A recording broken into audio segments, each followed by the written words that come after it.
This meeting is being recorded. Hello and welcome to the January 19th, 2022 meeting of the Gloucester Conservation Commission. The time is 6:04 p.m. Consistent with Chapter 20 of the Acts of 2021, this meeting will be conducted by remote participation. The public may not physically attend this meeting, but every effort will be made to allow the public to view and listen to the meeting in real time and participate when necessary. Persons who wish to do so are invited to view the meeting at the remote meeting website link provided on the City of Gloucester website, or join by phone using any of the phone numbers posted on the meeting notice and agenda with webinar ID 885-1119-4265. In the event that a live transmission proves unworkable for any reason, an audio or video recording, transcript, or other comprehensive record of the meeting will be made available on the city's website as soon as possible. Upcoming meetings of the Gloucester Conservation Commission are on February 2nd and February 19th, and permit products that are closed and set to issue after this meeting tonight will be issued on February 3rd. We did have quite a few requests to continue that came in very late this afternoon. I actually was able to have the clerk's office post a revised agenda right at 4 p.m., but I'll walk everybody through it now. At the beginning, RDA 1703 Salt Island is now under the care and custody of DeRosa Environmental Consulting, who requests to continue to April 6th. NOI 0282811 14 Fort Hill Ave, also in the care of DeRosa Environmental Consulting, requests to continue to March 2. NOI 0282815 33 Two Penny Lane with Mike DeRosa and Environmental Consulting, requests to continue to February 16th. NOI 0282820 24 Huff Ave for the City of Gloucester, Jonathan Nero at Beta Group Incorporated has requested to continue to February 2. And finally, NOI 0282825 128 Wheeler Street, represented by John Judd at Gateway Consultants Incorporated, request to continue to February 2. That is due to an error from our office. We misprinted something on the legal notice, and so we will have to renotice that hearing. Otherwise, many new business items were issued DEP file numbers tonight. In fact, all of them. So 28R Sleepy Hollow Road now has DEP file number 0282824. 186 Hesperus Avenue now is 0282821. 21 Thatcher Road is now 0282823. And 3048 and 50 Atlantic Avenue is now 0282822. I think that is all to cover. One thing I wanted to comment on is that NOI 0282817 49 Winger Chic Road is still on the agenda because there was a question in the minutes. We did close the hearing, but I don't think that we approved this item. Minutes say they said that they did. Is that correct? yes. Okay. Well, I questioned after the fact or sometime because the minutes, I believe, say that they were approved. Let me go back and look right now. Okay, while you're doing that, Angel, I'm just going to throw in a little bit of a selfish request. Is there any chance, as my eyes get weaker as I get older, that we can print these agendas a little bigger? I can barely read them. Sure. Thank you. I'd be happy to. All right, 49. Was that, there it is, 49 Winger Chic. Okay, and then it went down to the end. We did table it. Yeah, and it went back down to the end. What is that? Oh, come on. That's 24 Huff, no.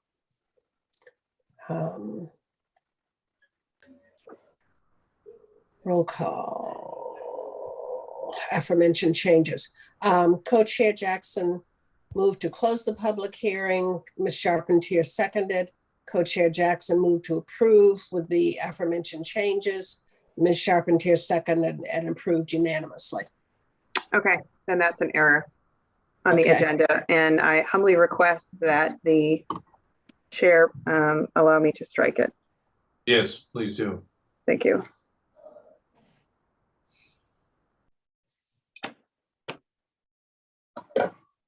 Okay, Anything else in the administrative briefing portion, Adrian?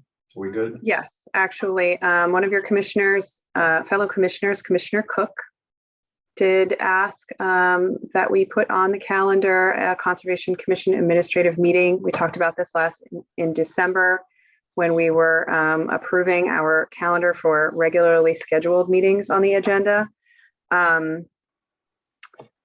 A couple of things have come up that I know a few commissioners would really like to talk about, just in terms of policies and procedures and other things that are happening within the city that the commission may want to have a voice in or participate in. And so I'm just proposing a meeting date. This will be February 3rd. It's a Thursday. We could potentially try to do it at 5 or 6 o'clock. There would be no public hearings, just strictly a discussion on things like standard language for special conditions, some of the ongoing policy positions that the Conservation Commission takes when looking at hearings. And of course, whatever may come up that commissioners want to bring forth. I'm open to feedback. I hope everybody's available. It would hopefully be only about an hour long. Well, we don't need to go, what I would do is offline, we'll do, if commissioners, I can do the 3rd, I believe, but I think Yes, I can. just email in to Adrian or text in and let us know after you've been able to check your books whether or not the 3rd works for you. Mhm. And then moving along, then the next part of our meeting would be the public comment period. This is the period where the public is welcome to speak towards any conservation issues that are not, I repeat, not on tonight's agenda. If so, you may do, if you would like to speak, you may do so by hitting the raise your hand button at the bottom of your screen or hitting *9 on your phone or handheld device.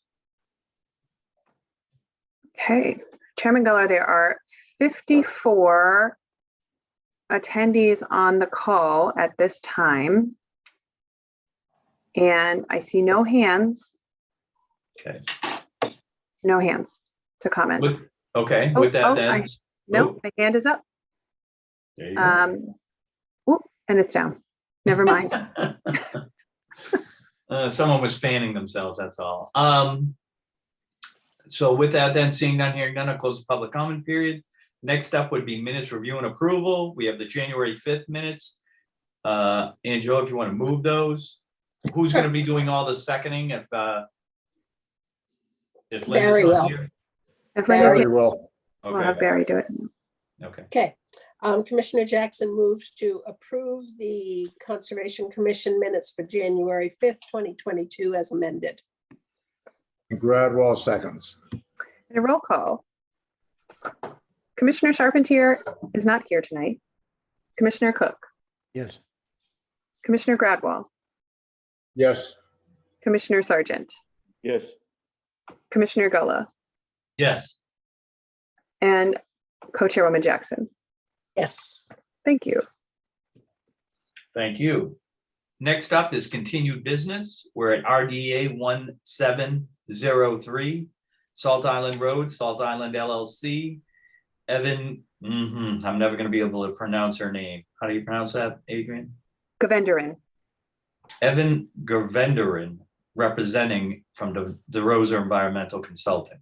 Requests a continuation to April 6th. That's correct. Yes. Commissioner Jackson moves to continue Salt Island RDA 1703 to the Concom meeting of April 6th. Gradwell seconds. Commissioner Cook, Yes. Commissioner Gradwall, Yes. Commissioner Sargent, Yes. Co-Chairman Gulla, Yes. and Co-Chair Jackson. Yes. Thank you. Thank you. Next up is RDA 1713, 101 Eastern Ave, Braga, John Judd at Gateway Consultants representing. I'll be recusing and shutting off my video and music. Okay. I will chair this one. RDA 1713, 101 Eastern Avenue. Do we have Mr. Judd present? We do, Madam Chair.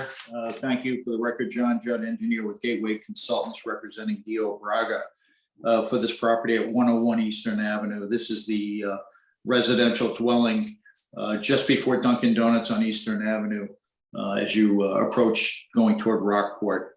This is a single-story ranch right now, and Mr. Braga would like to put on a second story.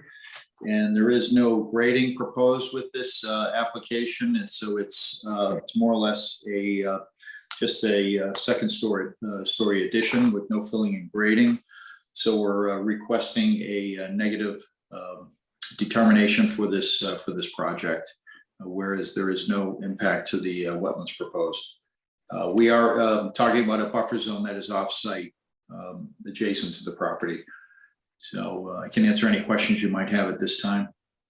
Okay. I'm going to open this up for public hearing, for public comment first, and then we'll go through commissioner questions. Is there anyone in the audience who wishes to comment on the project at 101 Eastern Avenue?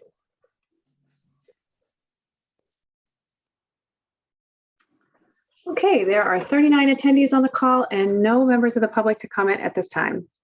Okay, in that case, I'll close the public comment period. And let's do roll call by commissioners. Commissioners, Commissioner Cook, No comments. Commissioner Gradwall, No comment. Commissioner Sargent. I'm wondering if there's any increase in impervious surface, such as the second floor being cantilevered over the first floor, and where the staging area is proposed to be located.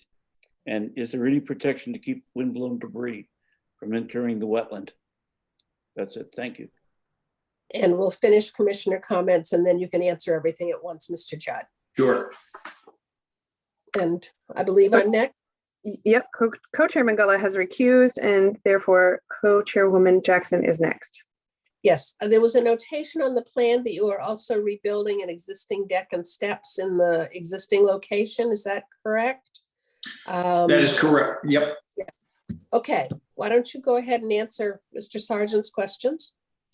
Okay, so the staging area, there would be a dumpster. The parking behind exists behind the structure at this time. So you can see on the sketch, the siltation barrier would be around the house. There would be a dumpster behind the house. Access is gained again through the driveway, which is on the left side as you face the house, and there'd be a dumpster there to address any building debris during construction, as well as an erosion control barrier. Relative to the impervious area, there is, to my knowledge, there's no cantilevering. We did submit the building plans, which are basically just showing the same footprint being raised to the second story. So there is no impact as far as additional impervious area proposed. And there's no expansion of the deck and steps. No, those are replaced in kind as shown. Okay, Existing location. okay. There any other questions, commissioners? Speak now. Okay, I think this is pretty straightforward. I will entertain a motion regarding RDA 1713. I thought it was 1703, but Gradwell has It a is. negative, suggests It is. a negative determination for RDA 1703, 101 Eastern Avenue, Braga. No, it's 10713. Yeah, it's 1-3 on the agenda.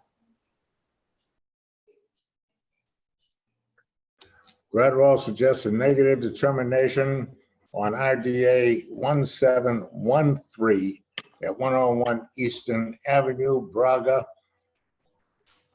That sounds wonderful. Thank you. Do we have a second? I second. And a roll call. Thank you, Bill. Commissioner Cook, Yes. Commissioner Gradwell, Yes, Commissioner Sargent, Yes. Co-Chairwoman Jackson. Yes. Thank you. Would you move to close the hearing, please? Oh, that's right. Barry? Gradwell moves to close the hearing on RDA 1713 101 Eastern Avenue, Braga. Bill Cook seconds. Commissioner Cook, Yes. Commissioner Gradwell, Yes, Commissioner Sargent, Yes. Co-Chairwoman Jackson. Yes. And commissioners, just for your reference, the four of you will have to sign this so that we can issue it because you are the only quorum on it. Okay. Thank you. Thank you all very much. one of the things I don't understand, Adrian, is I have been told repeatedly that anybody can sign it. It is just that you're signing it as a witness to the vote, that you're certifying the vote, not anything that you agree with it. You're absolutely right. That is absolutely true.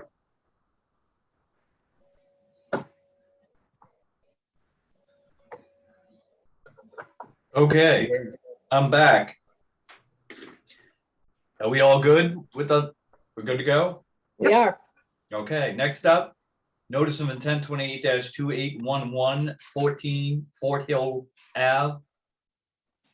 14 Fort Hill Ave nominee trust. I'll just go with Evan. I can't say it. How do you pronounce that again, Adrian? Evan Govendarin. Evan Govendarin You're doing great. at DeRosa Environmental, oh my God. DeRosa Environmental with, now I lost my place. DeRosa Environmental Consulting requests a continuation to March 2nd. Wow, did that hurt? Let's, can we move that? Commissioner Jackson moves to continue NOI 0282811 at 14 Fort Hill Ave to the Conservation Commission meeting of March 2nd. I make it look easy, don't I, Rob? Yes, you do. Wow. And Gradwell seconds, as long as he doesn't have to say the name. And a roll call, Commissioner Cook, Yes. Commissioner Gradwell, Yes, Commissioner Sargent, Yes. Co-Chairman Gullah, Yes. and Co-Chairwoman Jackson. Yes. Yeah. Thank you. Okay, next up is NOI 28, no DEP number 105 Winger Sheep Road, lots A and B.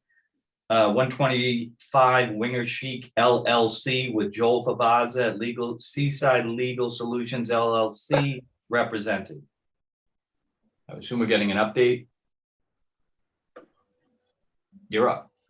Thank you. Good evening. For the record, Joel Favazza, Seaside Legal Solutions, 123 Main Street in Gloucester, here on behalf of 125 Winger Chic LLC, the owner of 105 Winger Chic.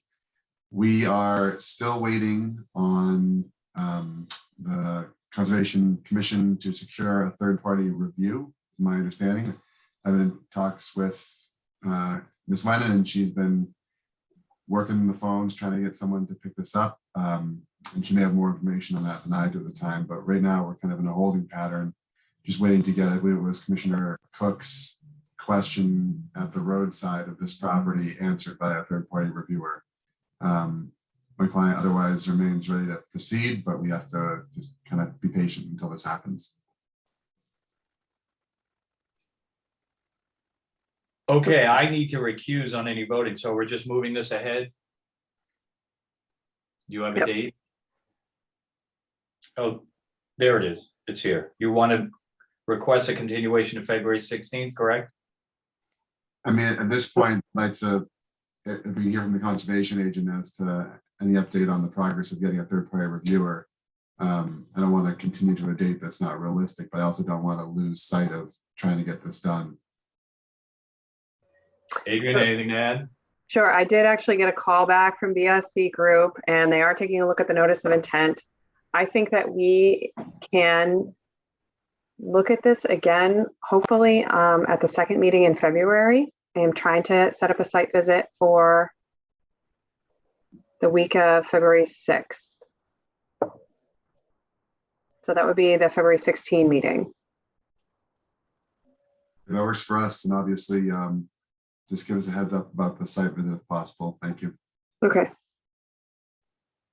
Okay, with that then, can we get a motion to continue the project at 105 Wingashiek to February 16th, 2022? Commissioner Jackson moves to continue 105 Wingashiek lots A and B to the Conservation Commission meeting of February 16th. And Gradwell seconds. roll call, Commissioner Cook, Yes. Commissioner Gradwell, Yes. Commissioner Sargent, Yes. Co-Chairman Gullah I'll recuse. is recused, and Co-Chairwoman Jackson. Yes. Thank you. Thank you. Next up is a non-issue. We're okay now with 49 Wingashiek Road? That is correct. You are skipping 33 Penny Lane. Oh, I'm sorry. All my markups. Okay, notice of intent 28-2815 33 Penny Lane. D. Filippo, Mike DeRosa at DeRosa Environmental requests a continuation to February 16th, 2022. Commissioner Jackson moves to continue NOI 0282815 at 33 Penny Lane to the Conservation Commission meeting of February 16th. Gradwell seconds. And roll call, Commissioner Cook, Yes. Commissioner Gradwell, Yes.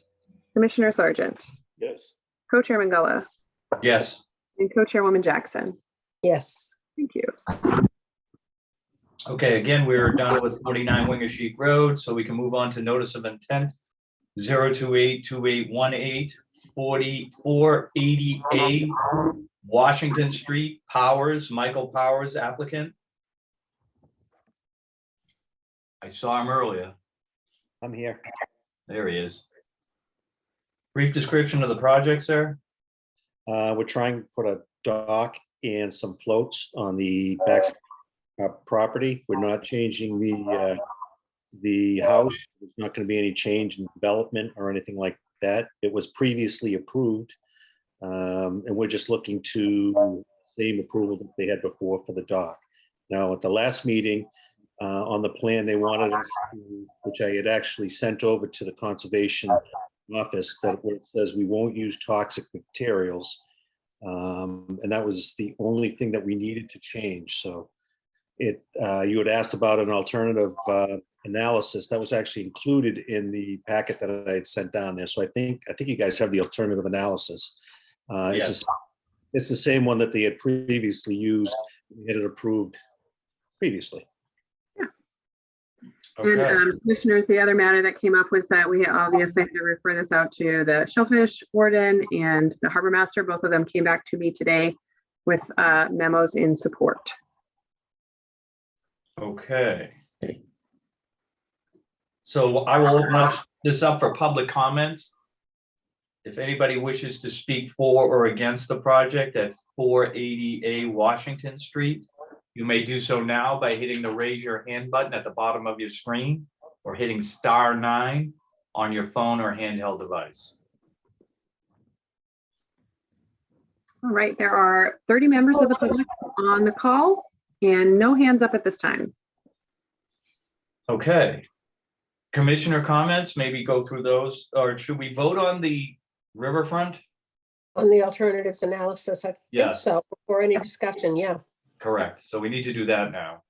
Okay, Commissioner Jackson moves to approve the alternatives analysis for 480A Washington Street. Gradwell seconds. And a roll call, Commissioner Cook, Yes. Commissioner Gradwell, Yes. Commissioner Sargent, Yes. Co-Chairman Gullah, Yes. and Co-Chairwoman Jackson. Yes. Thank you. Okay, now we can move on to any other mitigation features. So why don't we move on to commissioner comments on if any mitigation, any concerns from here on this project, basically. So Adrian, if you want to go through a roll call for commissioner comments.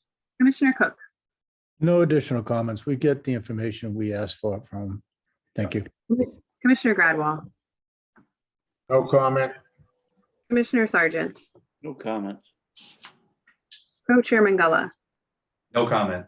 and Co-Chairwoman Jackson. No comment. Thank you. Mr. Jackson moves to close the public hearing for 480A Washington Street, NOI 0282818.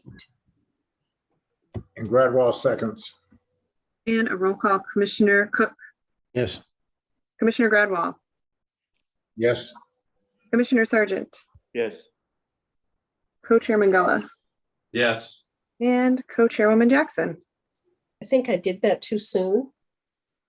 We hadn't gone through, oh, yes, we did go through commissioner comments. Okay. Did Rob open it up for public comment? Yes. Okay. Yep. We're all a little vacant tonight, Adrian. I'm just glad I'm not alone. Woo. Yes, then I vote yes, by the way. Okay, Commissioner Jackson moves to approve the project for NOI 0282818 at 480A Washington Street. And Gradwell seconds. Commissioner Cook, yes, Commissioner Gradwell, Yes. Commissioner Sargent, yes, Co-Chair Mangala, Yes. and Co-Chairwoman Jackson. Yes, Thank you. I blame Commissioner Charpentier, who's at the top of the roll call, really. for tripping me. He's thrown us Mr. and all Mrs. off. Powers, you're all set. Thank you. Oh, thank you very much. Thank you so much. Have a good night. You too. Thanks, guys. Now, is it how or how have, is It's that Huff, being isn't it? continued? I think it's Huff. It's Is Huff. Huff being continued or? The project at Stage Fort Park is going to be continued. There was a request to continue at the very last moment to February 2. We are still trying to schedule the site visit. And just Commissioners Gala and Sargent, I know you were interested in attending. I wonder if you are available Monday or Tuesday next week. Definitely Tuesday for me. Okay, And I'm pretty open all day. Commissioner Sargent. I think so, but I don't have my calendar. But I Okay. think- I'll be following up with both of you, and Commissioner Gradwell, did you also want to attend that? No, it's not necessary. I took a walk down there the other day and everything looks beautiful. You know, what they're trying to do is very, very nice. Great. Okay. So I will connect with both of you tomorrow to get a date on the calendar. Thank you. Okay, meanwhile, Nina. Mr. Jackson moves to continue NOI 0282820 24 Huff Avenue to the Conservation Commission meeting on February 2nd. And Gradwell seconds. Roll call. Commissioner Cook, yes, Commissioner Gradwell, Yes. Commissioner Sargent, Yes, Co-Chair Mangala, Yes. and Co-Chairwoman Jackson. Yes, Thank you. Okay. Next up, RDA 1720420 Washington Street, Fahey, Dan Ottenheimer at Mill River Consulting representing. We're in new Good business. evening, Mr. Yes. Can you hear me okay, Mr. Chairman? Yes, we can. Okay, We great. can. Hello. Hello. So any of the commissioners happen to have been the Shellfish Constable in 2002, you might recall this property. This was a dock that was approved by the commission back then and a Chapter 91 license issued. And this also happens to have been the house that my wife and kids and I lived in at that time.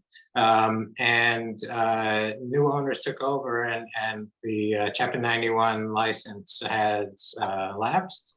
So in order to reapply for that, we would kindly request the commission consider issuance of a negative determination for the items that are out there for the last 20 plus years or so. We're not proposing to do anything, but in order to reapply for a Chapter 91 license, we need some type of vote from the commission.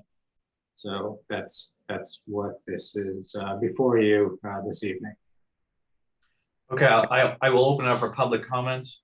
Anyone in the public who wishes to speak for or against the project at 420 Washington Street may do so now by hitting the raise your hand button at the bottom of your screen or hitting *9 on your phone or handheld device.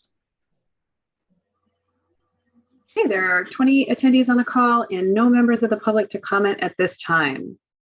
Seeing none, hearing none, I'll close the public comment period. Why don't we do roll call comments from commissioners, Adrian? Sure. Commissioner comments. Commissioner Cook. No comments. Commissioner Gradwell.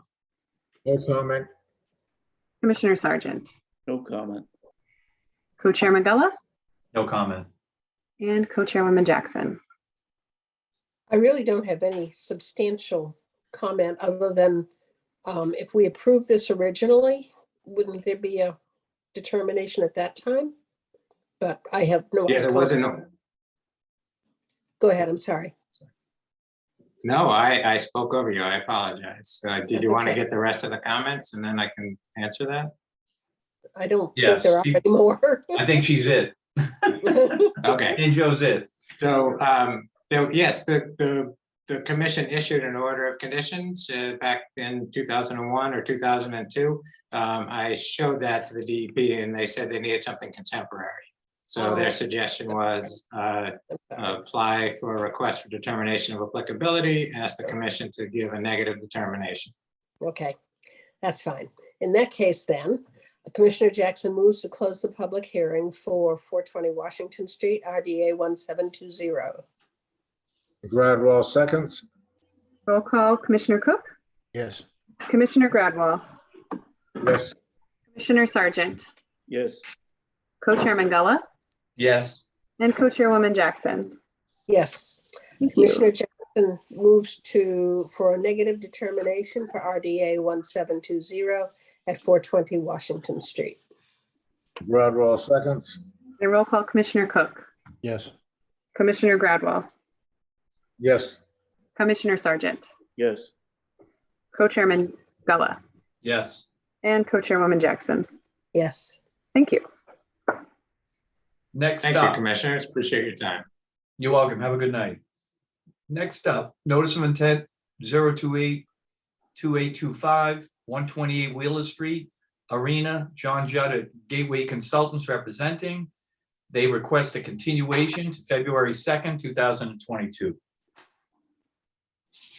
Commissioner Jackson moves to continue NOI 0282825 at 128 Wheeler Street to the Conservation Commission meeting of February 2nd, 2022. Gradwell seconds. And roll call, Commissioner Cook, Yes. Commissioner Gradwell, Yes. Commissioner Sargent, Yes. Co-Chairman Galla, Yes. and Co-Chairwoman Jackson. Yes, Thank you. Next up, notice of intent 28-2824, 28R Sleepy Hollow Road. All right, John, tell me how to say this name. Shezzy? Oh, Chelsea, yes, I'm sorry. Shelsey. Shelsey, John Judd at Gateway Consultants, Inc., representing. Name, brief description, sir? Yes, thank you, Mr. Chairman, members of the commission. For the record, John Judd, engineer with Gateway Consultants representing David Shelsey, who is the recent purchaser of this property at 28 Rear Sleepy Hollow Road. Thank you, Adrian has that, it shows the locus on that previous, and this is the site plan that is basically showing what's on the property now. There's an existing system, a septic system. You can see there's an access easement that leads to Sleepy Hollow Road, or from Sleepy Hollow Road into the property across the what is shown as lot 35. And the proposal is to replace the existing failed septic system, which is basically in the same location, That would be a advanced treatment pressure dose system that would be underneath the driveway. So that would have excellent treatment for that and be an upgrade to the area as far as the distribution of the effluent on this property. The second component to this application is the raising the existing deck that's behind the house. It's currently at ground level, and it is seasonally just covered with sand from the sand dunes that change from year to year out here, as everyone knows. And so rather than shoveling out that snow off that deck, in accordance with CZM standards, we're proposing to use helical pier supports and raise that up to match that existing deck at the same elevation. And the difference in elevation would be approximately 3 feet, 3.5 feet. That would allow for some movement of sand underneath this proposed deck. And that's really the extent of it. We do show proposed erosion control and the limit of work. You can see with the hatch line. We typically use the snow fencing to allow the wind to go through there. It's a bright orange fence that really lets the contractors know that there's no more activity beyond that point. And that's really it. That's the extent of the project, is to replace the septic system and to raise the deck in the same footprint. There would be no expansion of that footprint. Can answer any questions you might have. Thank you. All right, I'll open up for public comment first. This is anyone from the public is welcome to speak for or against the project at 28R Sleepy Hollow Road.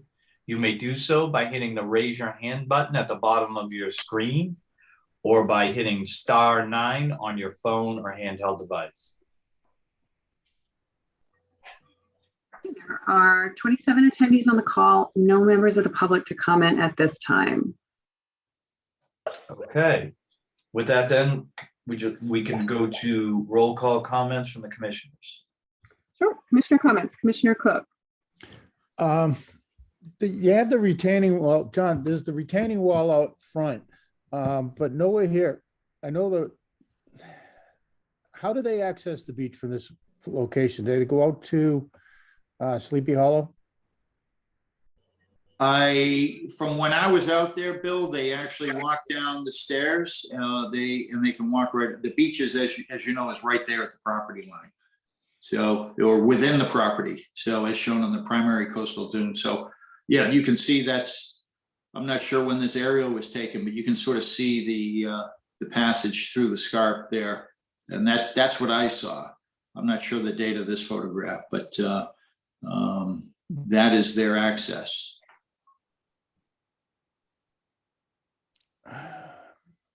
Okay, I'm just wondering why this area, I mean, if you look at the overhead, it looks like it's all dug out compared to everything else. And according to your drawing, I mean, it's a lot lower than all the prevailing areas in there.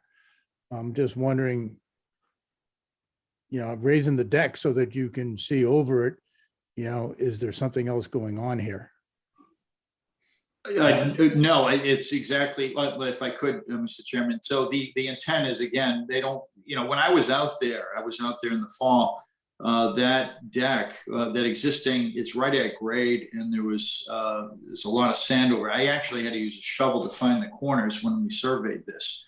So what they want to do is just, is there a view issue involved? I can't say there isn't, but the intent is to make it all one level with the upper deck, is shown there, and it's about a 3.5 foot difference between the two. But the intent is not to expand the deck; it's just to raise it to allow the movement of sand through underneath this deck. The entire house is on piers, so it does allow for that. This is an unusual situation where the deck is right at grade and seasonally just gets covered with the sand.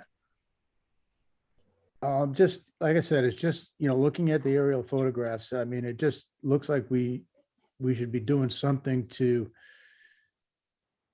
I'm going to say minimize where the access is and do some type of restoration in that area to help build up those dunes, because it's a bare spot compared to everything else.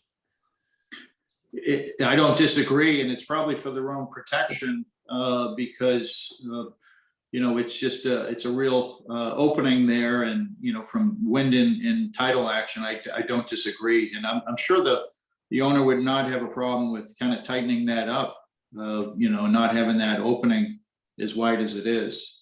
I think that would be appreciated. Yeah.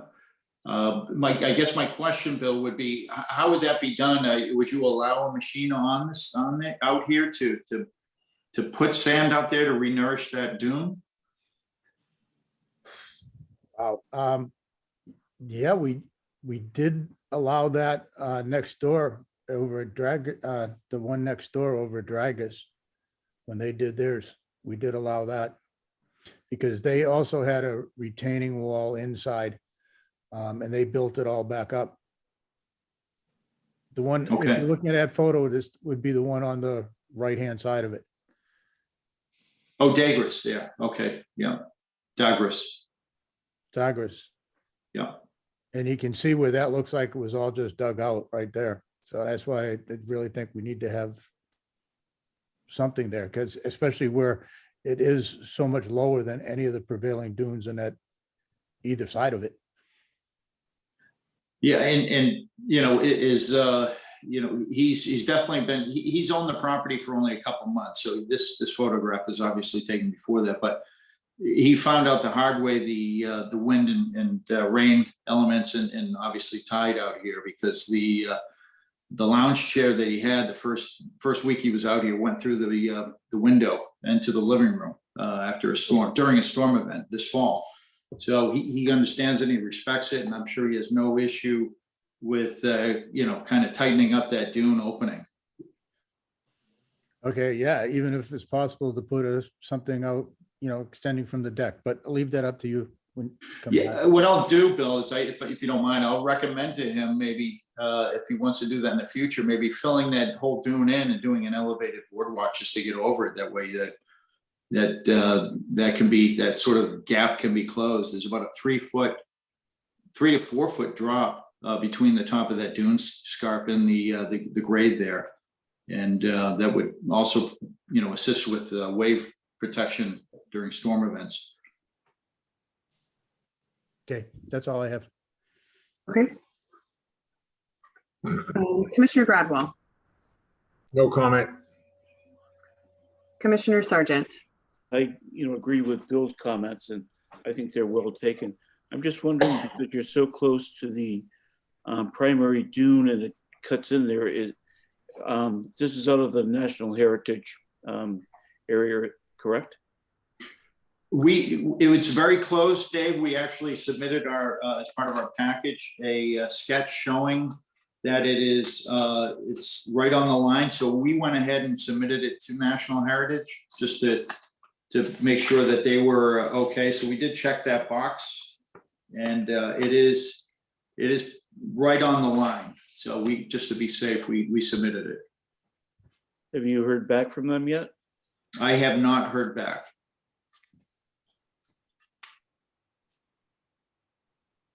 Okay, Co-Chair Bengala. I would agree with my fellow commissioners to date. I wouldn't get into means and methods too much, but I think there is an opportunity here. If this gentleman has only owned the property, I don't know if he's been on Wingersheek before, but the bottom line is these dunes are not only, important for the environment, but this primary dune is important to all the houses along there. So I think if you went back to your client and said, basically what between the conversations with the commission and some of your concepts, I think there's a solution that is not only good for the environment and restructuring the dune, but also giving your client a chance in a heavy event to protect his property as well. I mean, I think there's a middle ground here, and I think a little more work and it'll be great for both parties. Okay. Co-Chairwoman Jackson. Actually, I'd like to hear your comments, Adrian. Would this be an expansion of the current application? How would all this work? Sure. So, the commission is a little bit limited in terms of what they're really able to ask the applicant to do. Our role is to review the projects as they're set forth before us. But in acknowledging there's some history of modifying the dune here, and obviously that's actually part of living on this property and trying to manage the sand that's coming right up against the house. I wonder if the commission would and the applicant would entertain the idea of identifying on the plan the beach access location. So, for example, just staking and stringing a rope from, the property, the edge of the deck, for example, or maybe just beyond the edge of the deck across the top of that primary dune to the edge of that property, that would, say a 3-foot wide path that's shown on the plan, and then, maybe staked very simply on the property, and identifying the dune on either side to be a no disturb zone and allow that to reestablish on its own. That sounds like a better middle ground. Yeah, I like that. I can live with that. We can certainly do that. We can add that to the plan if that's the desire of the commissioners. Yeah, I think that will help also for the new property owner to understand that obviously beach access is part of their rights as the ownership, but and also, if eventually in the future they decide to go to an elevated boardwalk or something like that, and they want to actually do work in the dune, certainly they're welcome to apply for a restoration project.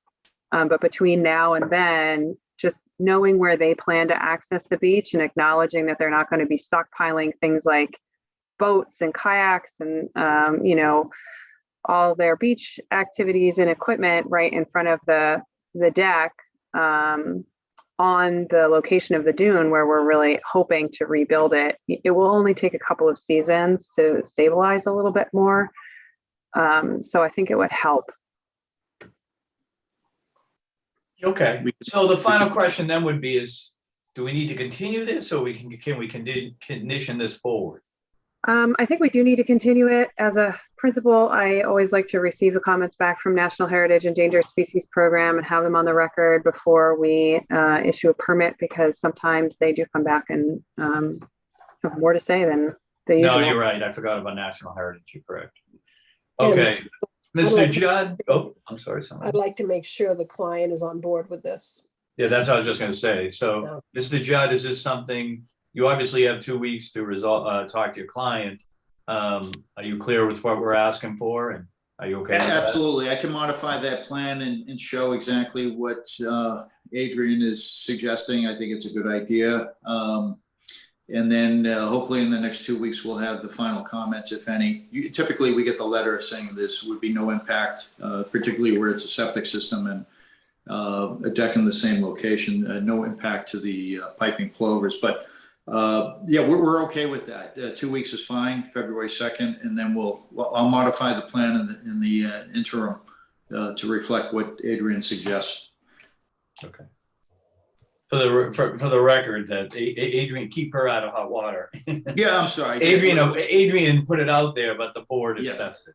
Yeah, so they would allow us to make revisions to the plan as we, after I speak with the client. Okay. Anything else, commissioners?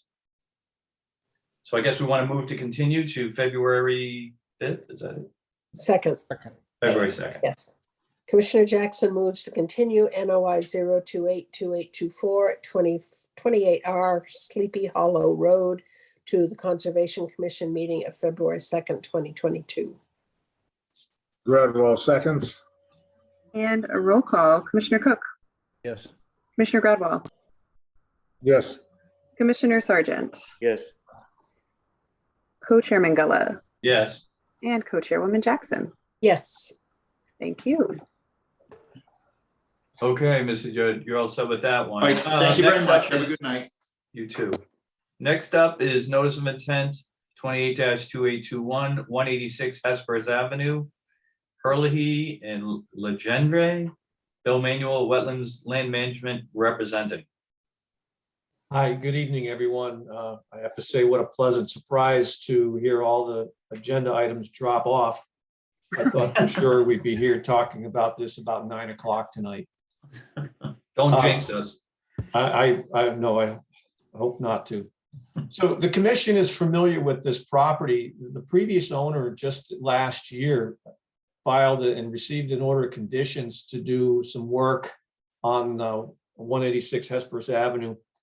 But they subsequently sold the property, and so that order was never even recorded. So and this project here is sufficiently different that we felt it was appropriate to file a new notice of intent to document the additional work that's going on.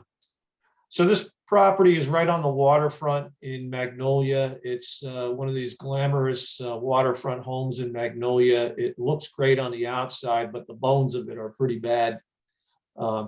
Some of the porches on the water side of the home, they were added on well after the initial construction, and they were built on piers, and some of those piers are actually failing, and the porches are pulling away from the house. So where Adrian's cursor is, that whole section of structure, mostly porches and decks, are going to be removed, and that will be rebuilt. There is like a 50s era carport that was built onto the structure on the north side. And the north side would be the right side of the plan. And that area, that carport is going to be removed and rebuilt with a 3-car garage. All of this happens to be in resource area from really from across the road. There is a perennial stream across the road. It's an unnamed brook. And so the 200-foot riverfront area does extend onto the property and actually encompasses the entire home. There's just a fringe of bank or BVW that follows the stream as well. I flagged the bank or BVW plus the mean annual high water line that's been survey located and added to the plan.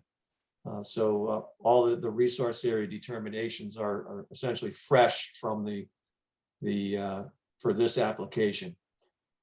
So the proposal is to remove that carport and rebuild it with a 3-car garage, remove the structures on the southerly side and rebuild that. The entire exterior of the home is going to get new siding, new windows, doors. Every square inch of this structure on the outside is going to get touched. The interior is a heavy gutting and renovation, so this is really almost an all-new home by the time we get done here. At the end of the project, the driveway is going to be expanded to accommodate the new 3-car garage. And there's a parking area on the right side or the north side that is going to allow some more parking for healthcare visitors that are going to be coming to the house on a regular basis. So we have the riverfront area. I presented you a riverfront alternatives analysis. The entire home is in the riverfront. This is a renovation of the home, so obviously I can't pick the home up and move it. So the alternatives analysis was simple in that since the entire home's there in the riverfront area, the only other alternative would be to not do the work, and then the part of the structure would fail and you'd be limited to that 1950s carport. So I'm hoping the commission is in agreement with my alternatives analysis. And if you need to take a vote on that now, you can do that, or I could just. Yeah, why don't you continue with your review and then we'll go into, Okay. We'll deal with that. This may change something. So, all right. I guess I know we should, I'm sorry, we should probably do it now. That's correct.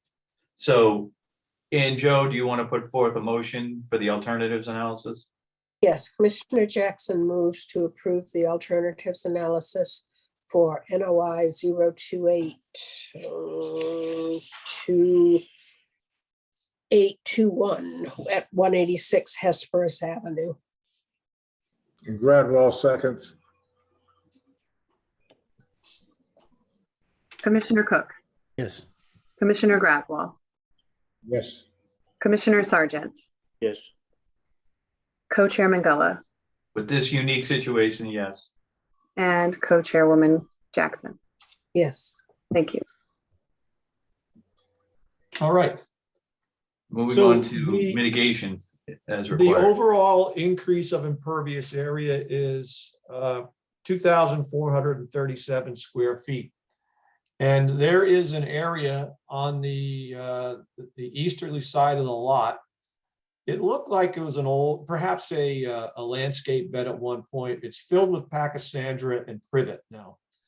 And so what we're going to do is remove that Pachysandra and remove the privet, and then install native shrubs up in this area. And it would be, Adrian, it would be the diagonal of where you're pointing now, closer to the left, yeah, upper left there. Yep, right in there. So we're providing, or we're going to rip out all that Pachysandra and privet, and that provides almost 4,900 square feet of mitigation. That is a 2-to-1 ratio for the increase of impervious area. The one thing I forgot to quantify was the tree removal. And there is one 15-inch crabapple behind the home that is identified to be removed. And then there are 2 trees in the very front of the home that are extremely close to the house, and they are going to be removed as well. So 3 trees will be removed, and we'll put 6 trees back into that 4,800 square foot mitigation area. I expect the commission would probably add that to the order of conditions. Okay.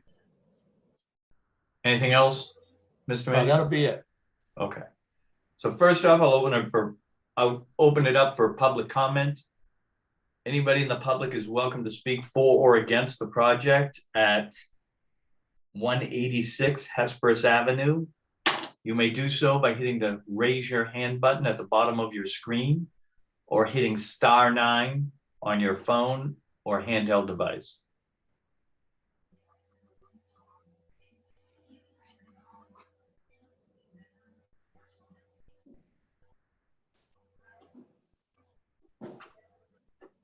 Adrian, you're muted. Thank you. Oops. Richard, there are 25 attendees on the call, and Richard Jansen has your hand up. I've allowed you to talk and asked you to unmute. Go ahead. Good evening. This looks like a very exciting project, and we're excited about seeing all the renovations that are going to take place.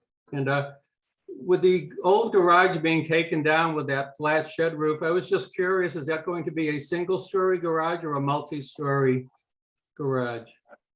Unfortunately, sir, we deal in one dimension. We look at site plans as it relates to conservation. We don't get into structure, how the structure is going to look. I see. Okay, thank you very much. You're welcome. Okay, and John Pakowski, I'm going to allow you to talk and ask you to unmute, name and address for the record, please. Hello, this is John Pakowski of 188 Hesperus, and we are the new owners of the property. And I was just curious, with the work that's being done, will this have any impact facing our property? Okay. We'll answer all these questions. We'll have the applicant list all. So you're. This is 188. Okay. That's us. Yeah. Okay. Anyone else? No other members of the public. Thank you. Okay, Mr. Manuel, if you just want to comment on the concern the neighbor has of any impacts. Yes, might it's occur. probably easier illustrated if the site plan is put back up. So you can see there is a line of erosion control that is going to isolate the mitigation area, and then it wraps around the south side of the house and then the eastern side of the home. So obviously we've isolated the work area so that it's to be remaining around the house itself. So I'm don't see how there could be any impact to the abutting property at 188. Can you If scroll that down more, answers Adrian? the question. So the in-ground swimming pool's off your client's property? Is that what No, that's on the property, but there's no work to be done on that pool. okay. So there should be little or no. It'd be very difficult to have anything that happens there in terms of soils or soil migration getting over to their property. I don't see how it would be possible. It'd have to Me be. neither. I don't see how it's possible. Okay. All right, Adrian, why don't we move on to commissioner comments? Okay, commissioner comments, Commissioner Cook. The only question, and I could have missed it, is with all the new impervious going up, how is the drainage being handled on the house? I didn't see any indication of rain gardens or anything like that to capture the runoff, and where everything slopes down. So that's my only question to the applicant. Okay. Commissioner Gradwell. My questions get to do with all these rebuilding of porches and decks and everything. I see that the wood shop is a additional impervious area, but all those decks and porches exist at the present time? Yes. Okay. Commissioner Sargent. No other comments besides the previous two commissioners. I'd like to echo their concerns. Okay. Co-Chair Mandela. I concur with my fellow commissioners at this time. Okay, and Co-Chairwoman Jackson. I would also put in a vote for a little more clarification on where the new impervious is being added. Is it just in the garage structures, or are the decks being expanded as well? Okay. Okay, Mr. Manuel, the floor is yours for those comments.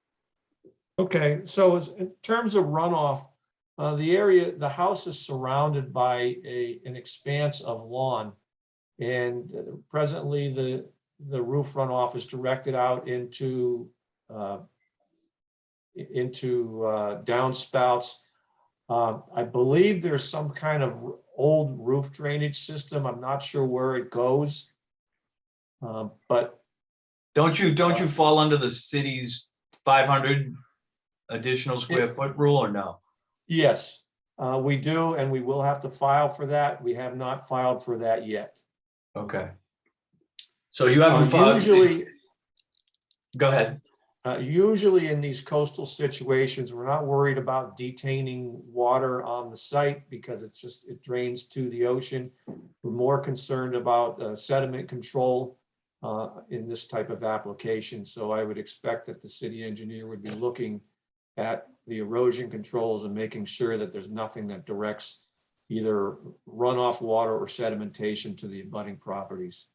So you're going to circle back to us if you go before the engineer, city engineer, and he says you need to do purple people eaters? Are we going to see this or? Yeah, yes, because what we want to have happen is we want the contract to be, we're needing two permits. We need the order of conditions and we need the city drainage permit. And so we want the contractor to be working off one plan.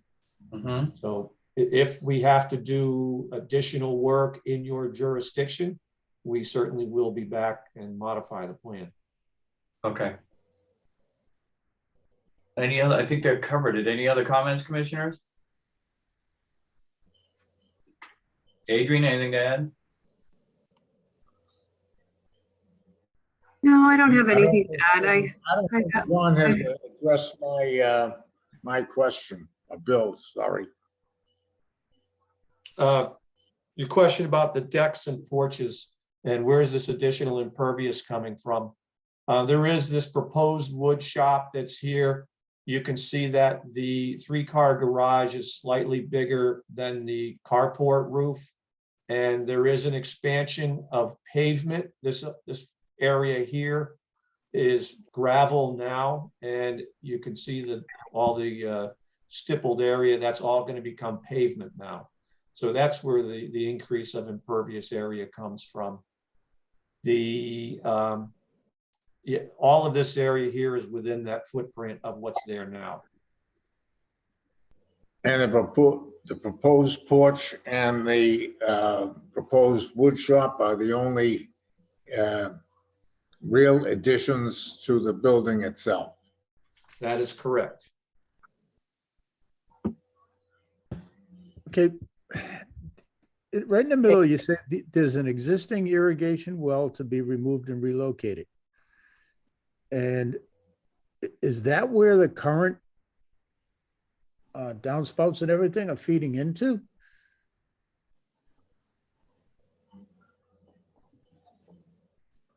No, I'm not aware that the downspouts are going into an irrigation well. Cool. I'm just trying to understand. You say it's going to be removed and relocated, but where is it? I'm not sure they have a specific location for that irrigation well there it right is. now, but it's going to have to be removed. Oh, there it is right over there. Here it is, right there. Yep, Okay, yeah. Yep. Yep, sorry, I missed that detail. Is that the proposed location of the well, or it needs to be relocated to somewhere else? No, that That is the proposed location. Okay.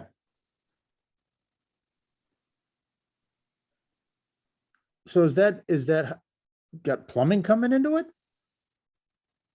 It would probably have a valve box, you know, it's for irrigation. And so it's going to be, there'll be a pump that directs it to a valve box and then out to sprinkler systems or wherever they're going to irrigate to their landscaping beds. Okay. Bill, this was typical of the houses built down there in the 30s when this was built. Okay. Gloucester had such restrictions on watering in the 40s and the 50s that a lot of people along the shore there put in private wells only for watering, only for irrigation. Okay. Anybody else? Anything else to add? So right now, the only condition I see is that if any additional work needs to be done by engineering to deal with roof runoff under the 500 plus 500 square feet rule, will be notified and amend as needed. Is there any other conditions commissioners want to add before we move on from this? I think the plantings need to be conditioned, Okay. the restoration work on the mitigation area. Mm-hmm. 2 year? Mhm. Okay. Anything else? All right, with that, and Joe, do you want to close the hearing? Okay. Commissioner Jackson moves to close the public hearing for NOI 02. Excuse me, did they call Barney Lichtenstein? Not yet, Barney. Oh, I'm sorry, I thought you were closing the whole meeting. Oh, Sorry. no. We got a ways to go. Okay. So am I closing the hearing? Yes. Okay.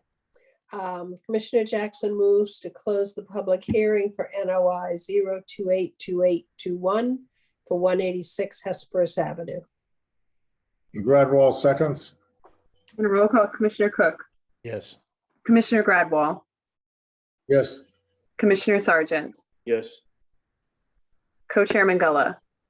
Yes, with the aforementioned conditions that the 2 year mortality on the mitigation field, and that if any engineering or anything really changes substantive to the project, it needs to come either in an amendment form or an RDA before the commission.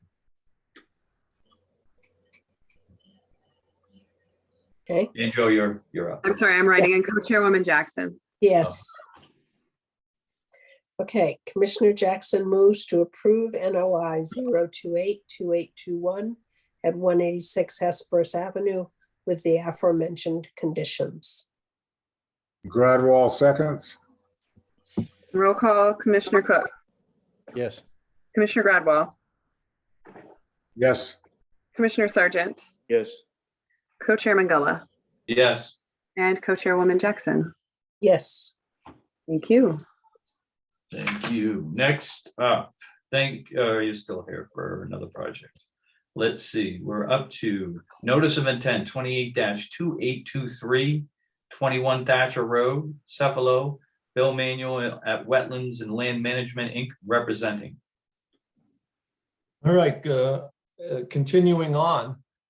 This is another sort of relook at a property that the commission issued an order of conditions for. I had brought a notice of intent for the previous owners of the property to do at the time, the first go around, it was a small addition off the back of the house. This would have occurred in riverfront area, and as you can see from the screen, the house is encumbered by land subject to coastal storm flowage. Fortunately, the finished floor elevation is already high enough above the mapped flood zone so that no modifications were necessary for the small addition.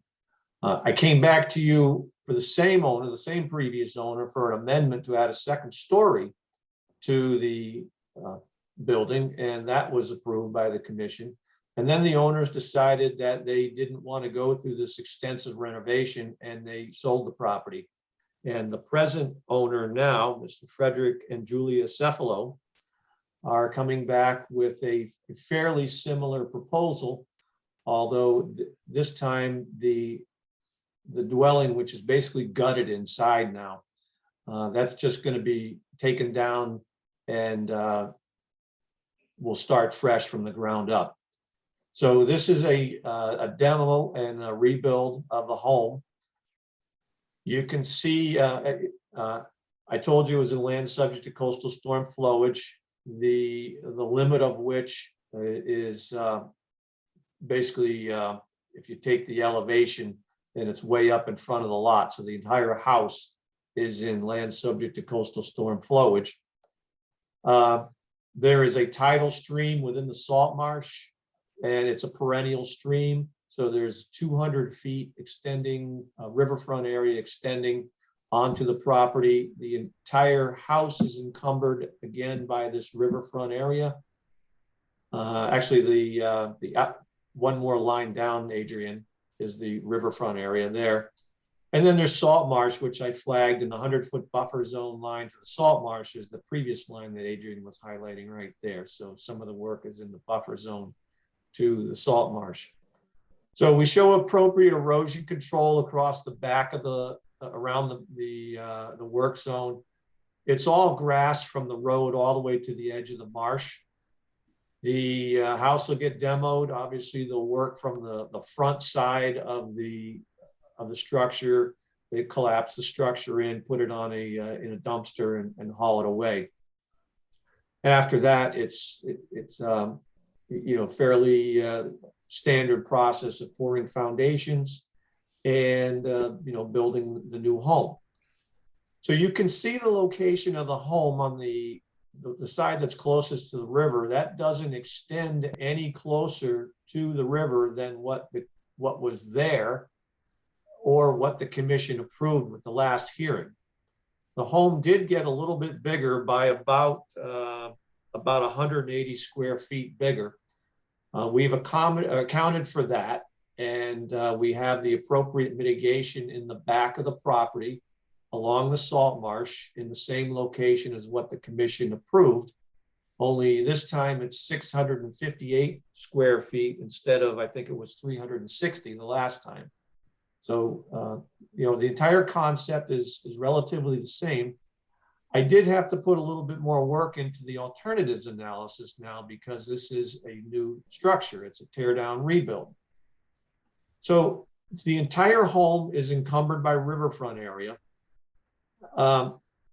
I want you to note where the front yard building setback line is. It's about 6 feet in front of the porch, the proposed porch.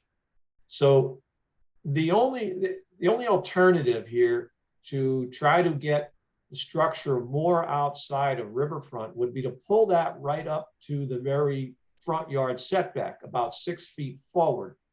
And that would get about 144 square feet additional structure outside the riverfront area. The problem is now well, logistically, the biggest problem is you see we barely have enough room now to get a vehicle off the road.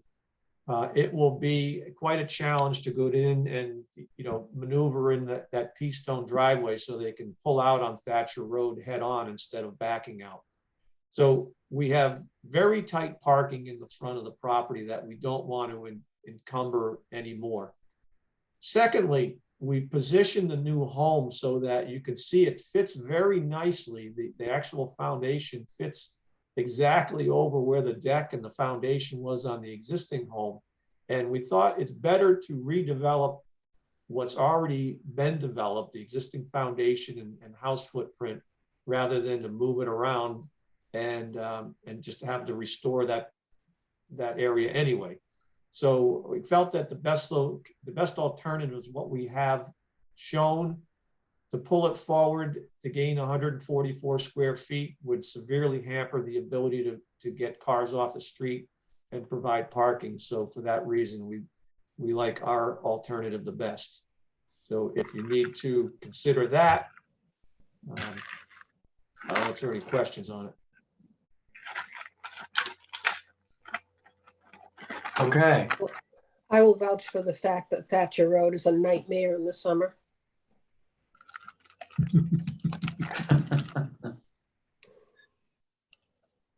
You say that so for the parking issue, or? Yes, they need to be able to, I can't imagine not being able to get in there and turn around and come out facing the traffic Right. rather than backing out. So they need that T shape. Admittedly, it's only 12 weekends a year, but those 12 weekends are awful. Okay, so why don't we vote on the alternatives analysis before we move ahead? Or, yeah, and then we'll do public comment. Okay. Are there any other comments on the alternatives analysis? I wanted to make a comment on Sure. the alternatives analysis, and I'd like to ask the applicant's representative to discuss the alternative option of putting the home on piers.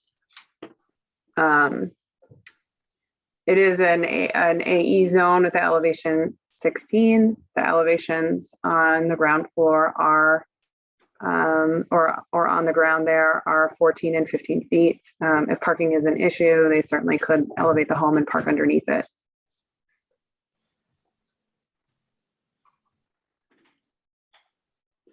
Would you like me to answer that now? Yes. The home is in the flood zone and the foundation is designed with flood vents in conformance with the state building code. So we have accommodated for the fact that it is in the land subject to coastal storm flowage. Again, moving it forward or elevating the home so to park underneath it would require, again, you'd only gain 144 square feet, but now your home is going to be, if you're going to park underneath it, then it's going to be 8 feet in the air. And it certainly would be the only home around these parts of Gloucester, any part of Gloucester, I think, that has that situation. So, and we'd also run into building height restrictions because we'd be having to pick it up 8 feet, and then there's 2 stories on top of that.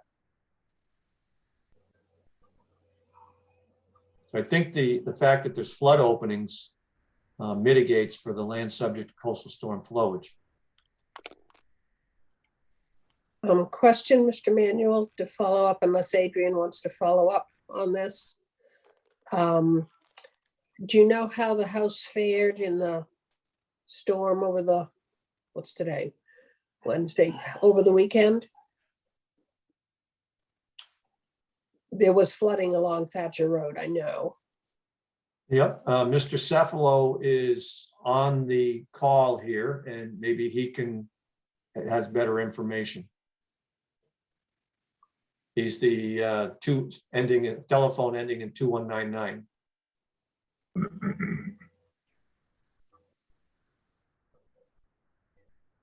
Ask him to raise his hand. Yeah. Fred, Oh, there would it is. you raise your hand and ask to be recognized? There you go. You found him.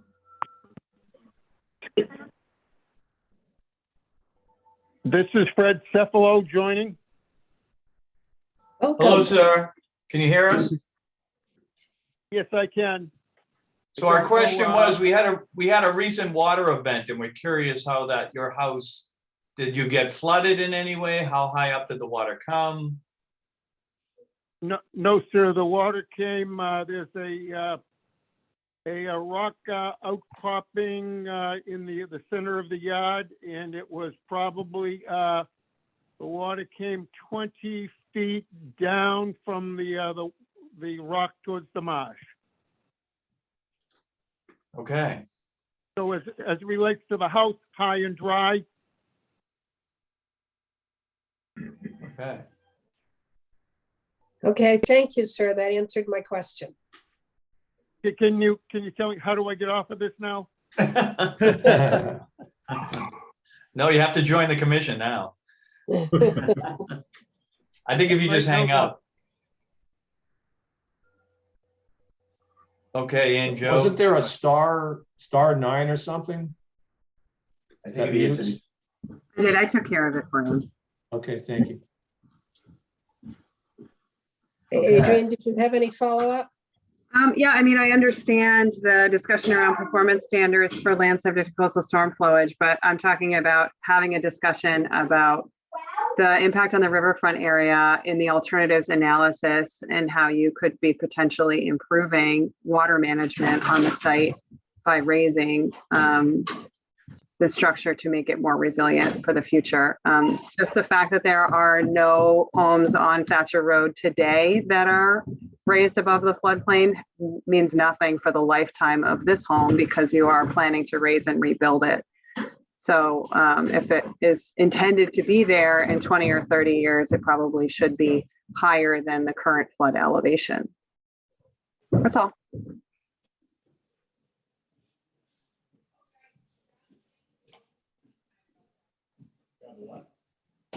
Okay. So I don't know, why don't we I'll open up for public comment. Anyone else in the public is welcome to speak for or against the project at 21 Thatcher Road. You may do so by hitting the raise your hand button at the bottom of your screen or hitting *9 on your phone or handheld device. Okay, there are 20 members of the public on the call at this time and no hands up to speak. Okay, seeing none, hearing none, I'll close the public comment period. Roll call comments from the commissioners. Sure. Commissioner comments, Commissioner Cook. Okay, question on your impervious calculations. You shown putting a new shed way down. There's no dimensions on it. I don't know if that was included in your calculations, so that would be question one.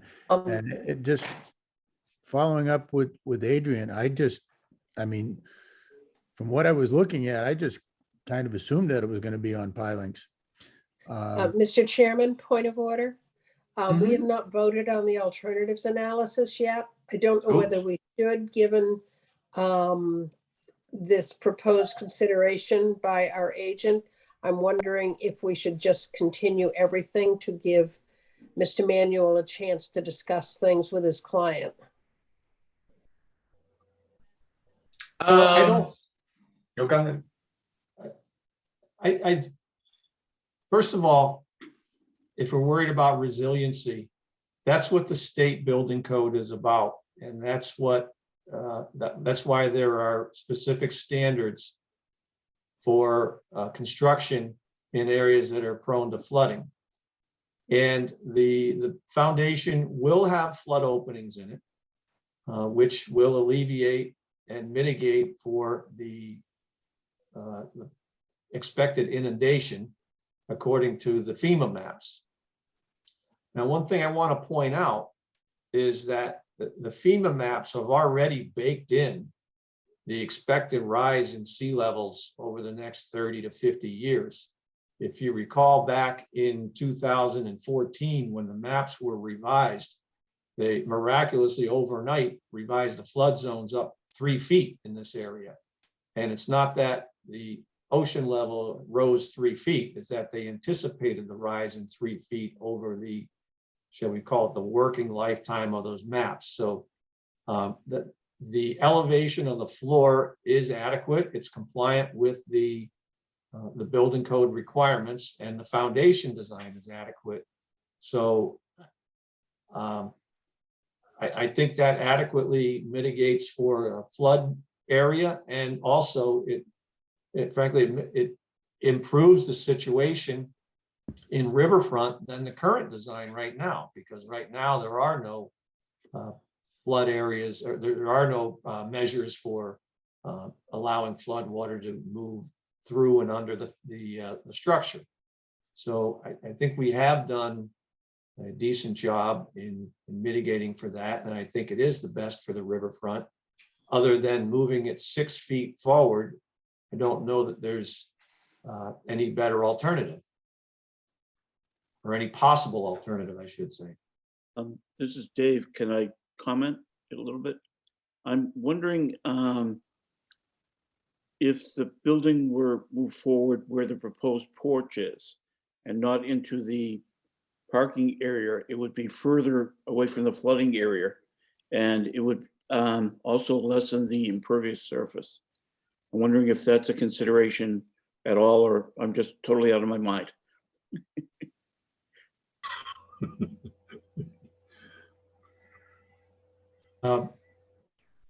The applicant has gone through some fairly extensive design with his architect, and the addition of that porch on the front is an important feature for them.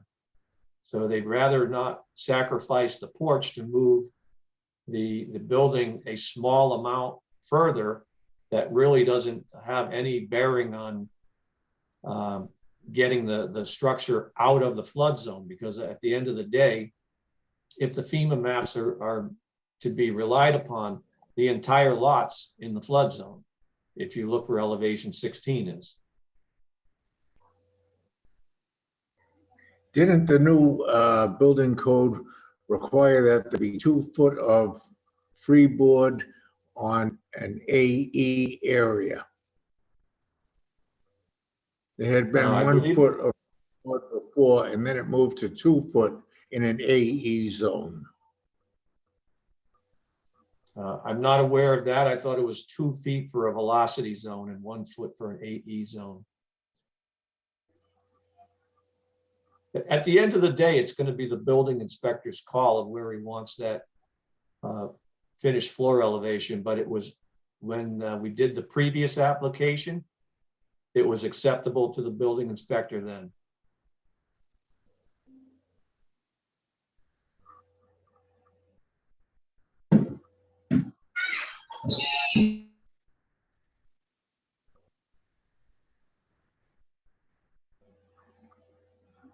I would love to see that documented in the alternatives analysis. I think that that's a fair request, is a discussion and a raise and rebuild of a structure in the flood zone as to why you would choose to not put it up on piers and remove it entirely from flood elevation.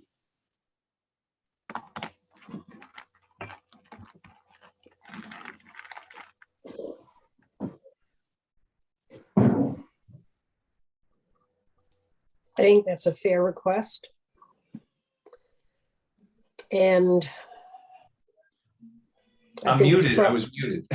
Oh, were you talking? We wondered where you were. I don't know when I even hit those say that again, Adrian. What did you want to see?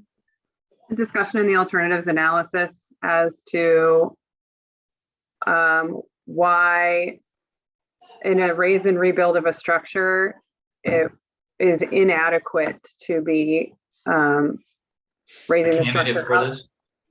What's that? A candidate for being put on piers? Correct.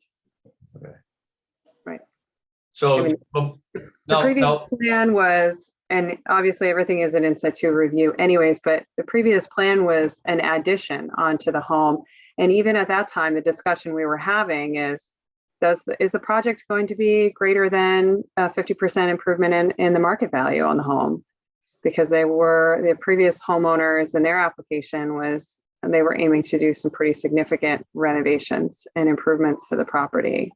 So this is now the second time we're talking about it. And this time the applicant proposes to just entirely start over. And while it's true that it is land subject to coastal storm flowage, currently there are no performance standards for land subject to coastal storm flowage. It is in the AE zone. And so the first finished floor does not require the freeboard that it would need if it were in the velocity zone. However, there is an alternatives analysis for the riverfront area, and that may be a good place for the applicant to discuss their decision to put a slab foundation back in the ground and build a home that they know is not going to always be above a flood elevation that protects their property. okay. All right, so Mr. Manuel, it looks like we're at a little bit of an impasse here. So what we're looking for is we're going to probably continue the project to basically have you write a more detailed alternatives analysis on why this could not be a good potential application for being on piers. You may end up with the same conclusions you started with, but we would appreciate a detailed reasoning on why in writing. All right. Commissioners, anything to add to that? No, Okay, so we're gonna move to continue this to the next meeting. Is that what you're looking for, Mr. Manuel? Yes, yes, please. Okay. Commissioner Jackson moves to continue NOI 0282823, 21 Thatcher Road to the Conservation Commission meeting of February 2nd. Gradwall seconds. A roll call, Commissioner Cook, yes, Commissioner Gradwall, Yes. Commissioner Sargent, Yes. Co-Chair Mangala, Yes. and Co-Chairwoman Jackson. Yes. Thank you. Okay, next up is notice on 1028-2822, 30, 48, and 50 Atlantic Avenue, Goodhue, Bill Manuel at Wetlands and Land Management representing. Excuse me. Okay. okay, I have to recuse myself on this one. Okay. For the record, Bill Cook is recusing. Do we have a quorum? Yes. Harry, Ann, Yes. Joe, Rob? Yep. 4 of us. Yeah, okay, good. So Bill Manuel again, Wetlands and Land Management. And so we're back to 38, 40, and 50 Atlantic Avenue. The last time I visited the commission, we had an ANRAD in front of you trying to determine all the resource areas that affected the property. The commission, the discussion basically centered around whether there was coastal dune. I don't think anybody had any problems with the determination of the wetlands or the top of coastal bank or where the limit of land subject to coastal storm flowage was. The discussion and the determination got elevated all the way to the adjudicatory level, where there was a final decision rendered by the commissioner. It was actually a final order of resource area delineation, which established that the wetland boundaries were correct. The top of coastal bank was correct. The limit of land subject to coastal storm was correct. And they determined about the coastal dune, and I'm reading right from the FORAD, which is the final order of resource area delineation. The department, it says other resource areas determined specifically coastal bank, land subject to coastal storm flowage, and coastal dune. The department has determined that the function of the coastal dune within the site is no longer significant to flood damage, storm damage prevention, and flood control.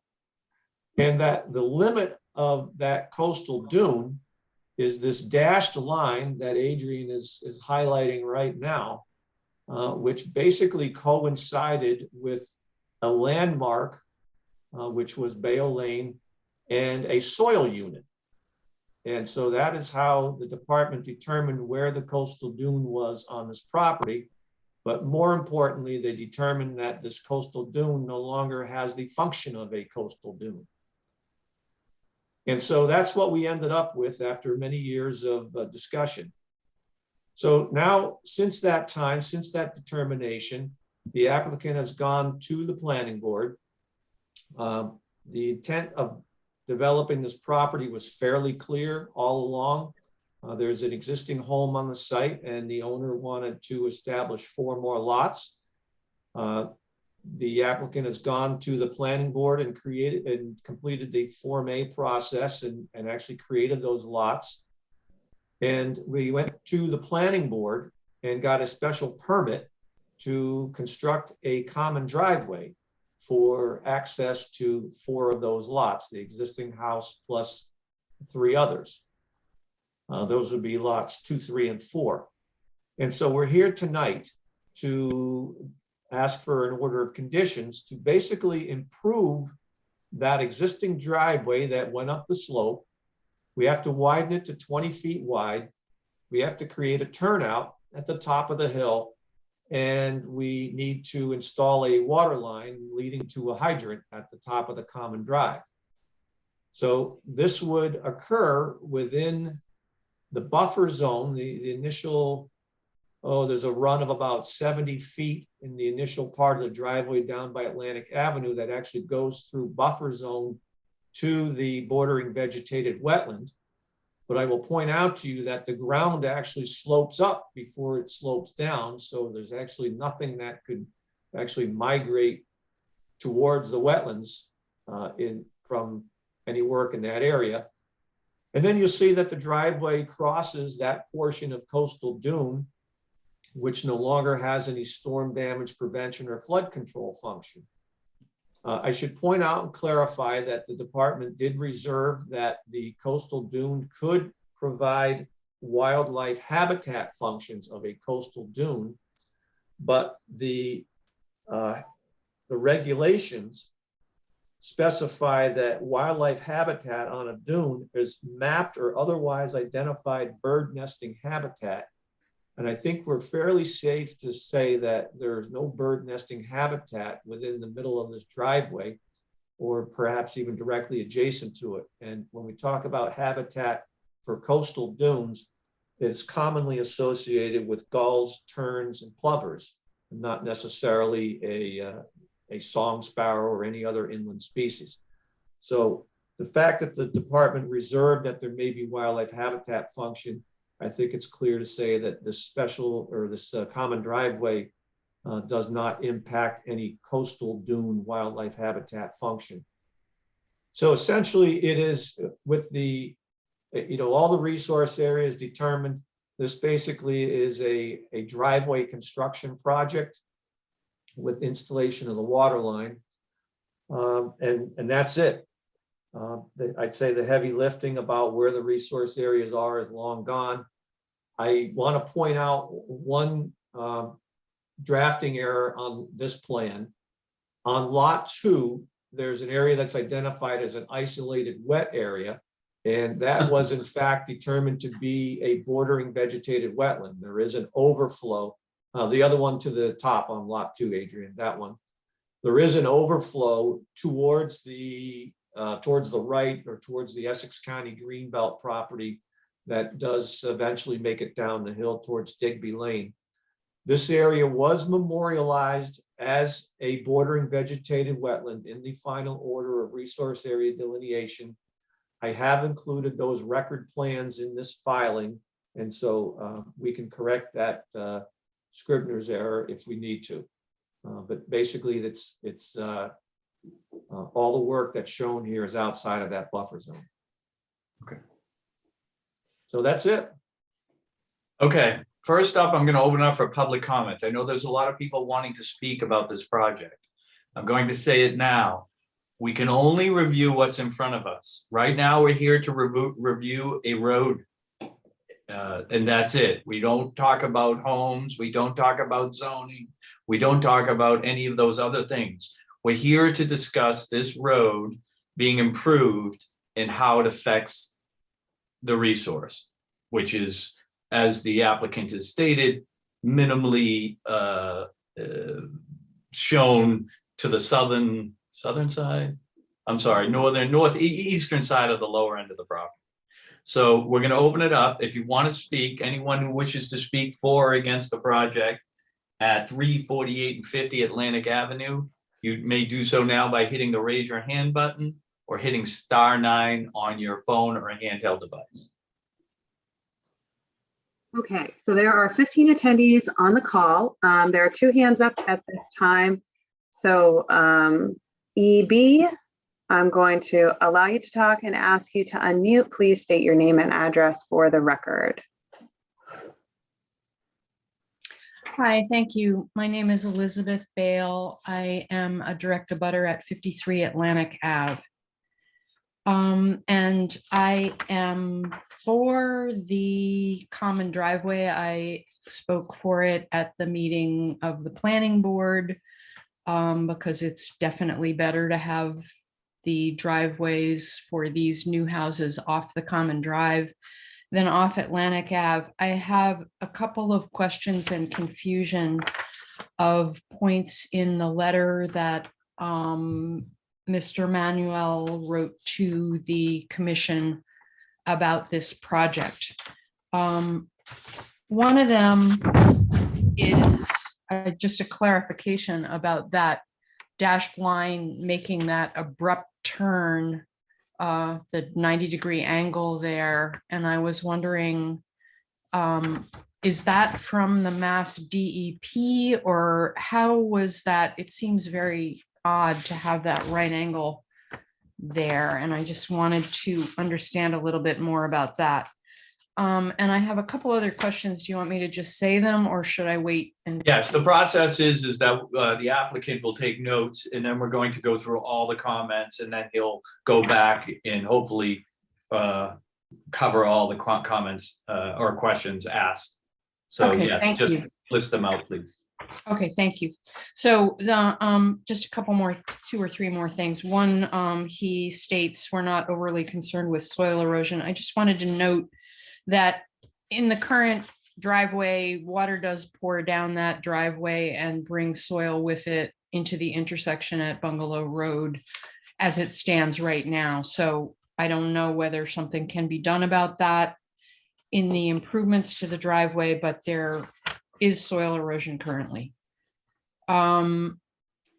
He notes also that construction of the drive will require limited vegetation removal in areas of Conservation Commission jurisdiction along Atlantic Ave. And I just wanted to put forward my request and hope that the large evergreens that are in excess of 20 feet tall along Atlantic Ave across from my property at 53 Atlantic Ave be preserved because they provide erosion control and privacy for both the coming homes and my home, and they are a very nice feature of the landscape.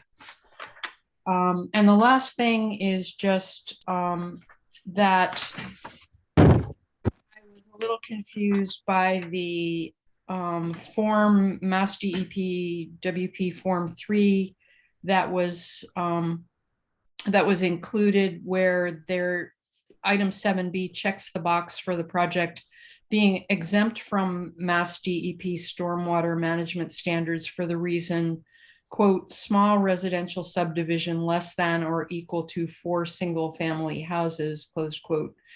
And as it shows on the plan to accompany notice of intent, 50 Atlantic Avenue, there are 5 lots, not 4. So that, I just was a little confused by that. Thank you. That's all I have. Okay, thank you very much. Next. Okay. There are now 4 additional hands up. So John Klein, I will allow you to talk and ask you to unmute. Please state your name and address for the record. Hello, my name is John Klein, 52 Castleview Drive.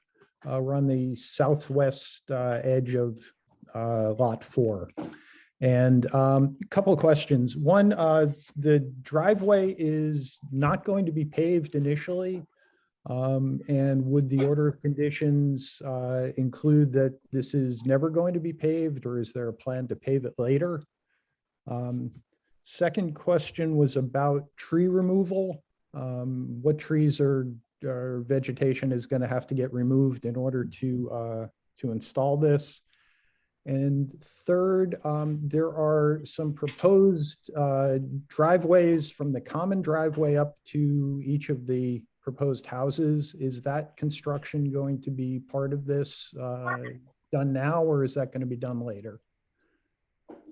Thank you. Thank you, sir. Next. Okay, next is going to be Chris. I will allow you to talk and ask you to unmute. Please state your name and address for the record.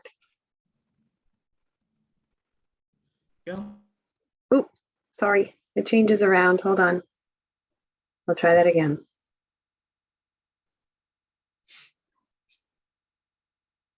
Hi, did that work? Yes. Yeah. Wonderful. Thank you very much for your time. My name is Chris Liconti. My mother is the owner of 1 Bungalow Road. And we are also concerned about some of the soil erosion that we have seen. Just as the previous attendee had mentioned, we also note that there's flooding in that area, pumping into the marshland behind us to the pond.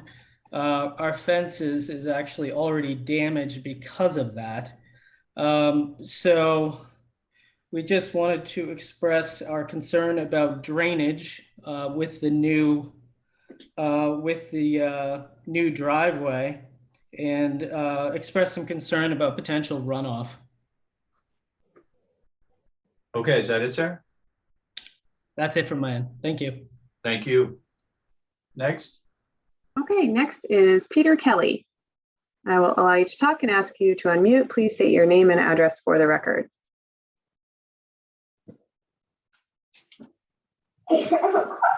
Okay, my name is Peter Kelly. I am at 50 Castleview Drive, near lot 5, one of the lots, lot 4 or 5. I can't remember which one. Lot 4, I guess. So I'm abutting lot 4. I guess my major statement is that there is other wildlife other than the birds associated with this area. We have a lot of deer, a lot of other flora and fauna that actually use this as a route to between the Essex River March and Jones Creek, and we see them every day traversing through the deer paths through lot 2, 3, and 4. And they do use that area substantially. There are a lot of animals there, and we're concerned that it's going to affect that migration pattern to and from the 2 marsh areas by these animals. We're also concerned with the amount of trees that will be pulled down. There's a lot of privacy in the back of our yard where these lots are now proposed to be putting in. And we're concerned that the removal of the trees is just going to just change the landscape substantially for us and our fellow abutters on this property. There is some questions as far as each of the lots. I understand that, we can't talk about the development of the additional houses. Certainly, we will attend the meetings when those come in for approvals.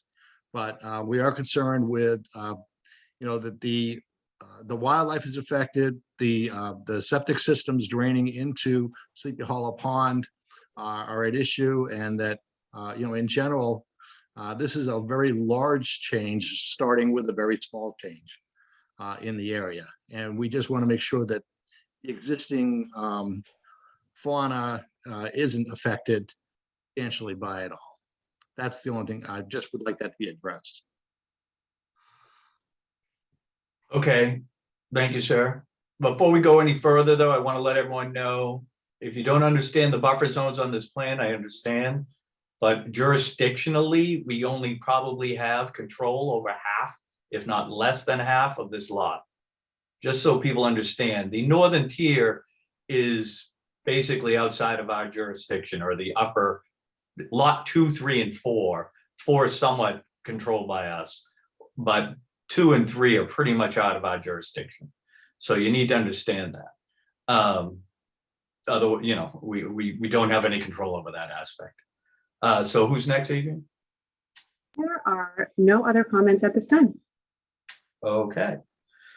So if we want to cycle back, Mr. Manuel, to the, I don't know if you wrote all these down, but I'll hit the high spots. I think you heard them, but one is the erosion and the problem. I've seen it. I think we've all seen it. Anyone who's been down there at the foot of this road is always done something in terms of either flooding or sands or just dirt sliding off down that.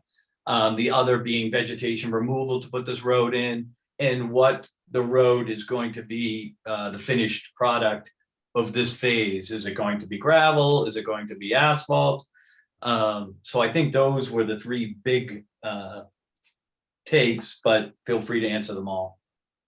Yeah, well, I'll try to start from the top with respect to the limits of the dune. That is what the department determined to be the limits of the dune, and that is what's on the plans of the final ORAD. I admit it's an odd shape, but it was, I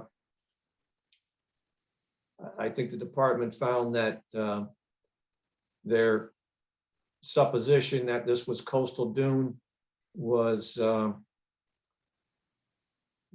not perhaps the best evaluation, and that was their perhaps remedy to the situation, is to declare that area to be dune, and a dune which has no function. With respect to the erosion, the runoff down the driveway, this is going to be a gravel driveway. The commission, if it were to be paved later on, obviously we'd have to come back to the commission, but right now the plans show it's a gravel driveway. The soils to the left and right of the driveway are obviously fairly sandy, and it is our intention to crown the driveway so that water runs off to the left and right. We may have to, on a construction basis, we may have to put little sort of runoffs or runouts, if you will, to direct any water that might run down the gutter of this driveway off into the adjacent lots, so that it will percolate into the sand. We certainly don't want water washing all the way down the driveway and out into Atlantic Avenue. In terms of trees that are in the buffer zone or in the dune area, I think the initial run of the driveway is fairly open. And I think it's fairly limited to just grass and grass species and the like. We don't start to get into any shrub removal until we get higher up on the driveway, and those areas are outside of Concom jurisdiction. There was questions about flooding. All I can say is that perhaps you mean flooding around the intersection of Mayo Lane. I think The that was the area- concern, yes. Yeah, the area is chronically has drainage problems. You can see every time you drive up the road, the drainage swales along the roadway are nothing more than, a swale a few inches deep that are frequently clogged up with leaves and sticks and other debris. So it's not surprising that there is water accumulation on the road there. It's not our intention to exacerbate that in any way. With respect to wildlife, this project does not exceed any of the wildlife habitat impact thresholds for any of the wetland resource areas. Buffer zones do not have a wildlife habitat impact threshold. Okay. I think that covers it. Commissioner, why don't we roll call commissioner comments? Adrian? From commissioners, Commissioner Cook. He can't speak, he's. Oh, that's recused. right, he's recused. I'm sorry. Commissioner Gradwell.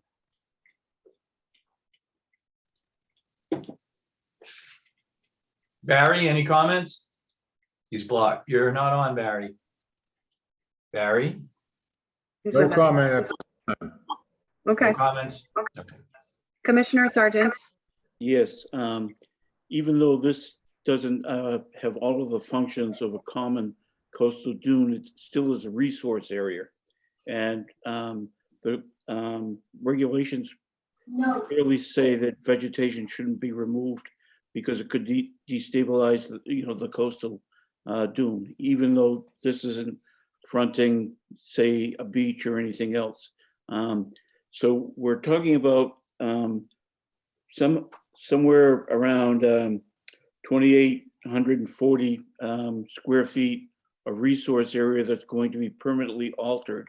And then if we're looking at the buffer zone, there'll be more vegetation removed, close to 5,000 square feet of vegetation area that would be removed. And there's no mitigation that's planned at all in this on this plan at all. And to me, that's very curious. The other thing that I'm really wondering about is where the driveway leaves Atlantic Avenue. Why does it bend to the left into the 100-foot buffer to the BVW rather than more to the right, so that it doesn't go into the the buffer zone as well? And my recollection is that there is woody vegetation a little bit further up on right about there, Adrian. And I think the orthos will also show that from there up, you're starting to get some scrub woody vegetation. And down below, it's mostly dune grass. But that's my recollection as well. Okay, I think I'm up next. So I would agree with everything that Mr. Sargent just said. I'm not overly, maybe we need to continue this to just maybe come up with some, I believe it's an existing gravel driveway. So, and it's going to continue to be an existing gravel driveway. I guess what's being improved is the width in the crown. The rest of it is pretty much as it is. And maybe that's why you followed that curve as per Mr. Sargent's concern. Mine would be is that there is a significant amount of vegetation there too. I think we could come up with a plan, or the applicant could come up with a plan that could do twofold probably here. In the jurisdictional areas for us, either get some plantings on the edges, crown the road, but maybe we get some plantings along the edge, especially down where this whole erosion issue is. And maybe we can combine a couple of things here to make this a better project for the environment and for the applicant. I can see it being a problem. It's been an erosion problem, but you can almost see it in this picture, the sand billowing out onto Atlantic Ave right there. So at the very least, I think the applicant would be crazy not to try and fix this in some way or fashion for themselves, the applicant and the environment. But I think something that might help with that is some small brushy vegetation along the road, at least in the jurisdictional area, to kind of manage the erosion and offset the mitigation issues. that make sense, Mr. Manuel? Yes, we've come a long way on this project, and everybody wants it to be a success.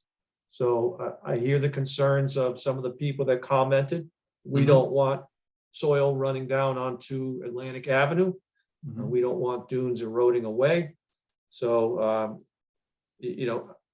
I don't think there's any harm in continuing this to evaluate some of those concerns. And I'm sure there are solutions we can come up with to alleviate some of the concerns that were addressed tonight. Excellent. And Joe, you want to have anything to say? No, I have no comments and beyond what others have said. Okay, Adrian, anything to add? Commissioners, are you interested in a site visit? That probably wouldn't hurt.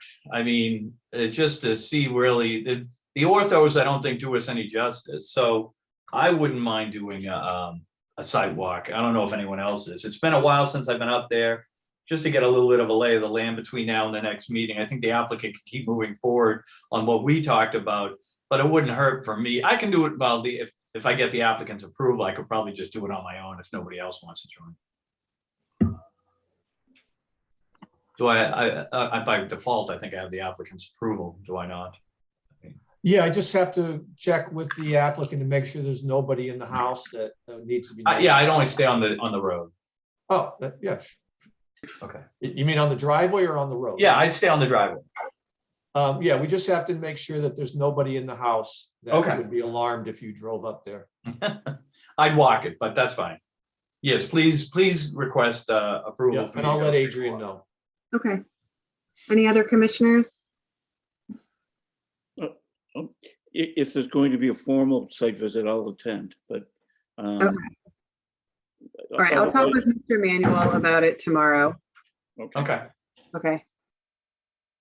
Yeah, All right. if there's more than one, I'd like the opportunity to be there to walk commission members around and matter of fact, I'd insist on it. So, so if we need a site visit, then, let's schedule one and do it appropriately. Okay. I'm Okay, with that. thank you. If you want to schedule it, include Gradwell. All righty. With that then, I guess we're ready to continue to February 2nd. Is that what we're going for? Yeah, let's try February 2nd. I may need to continue it one more after that. Okay. Okay, in that case, Commissioner Jackson moves to continue NOI 0282822 at 30, 48, and 50 Atlantic Avenue to the Conservation Commission meeting of February 2nd, 2022. Gradwell seconds. And roll call, Commissioner Gradwell, Yes. Commissioner Sargent, Yes. Co-Chairman Gullah, Yes. and Co-Chairwoman Jackson. Yes. Thank you.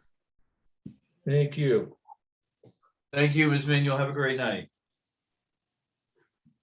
Are we moving on to extensions, correct?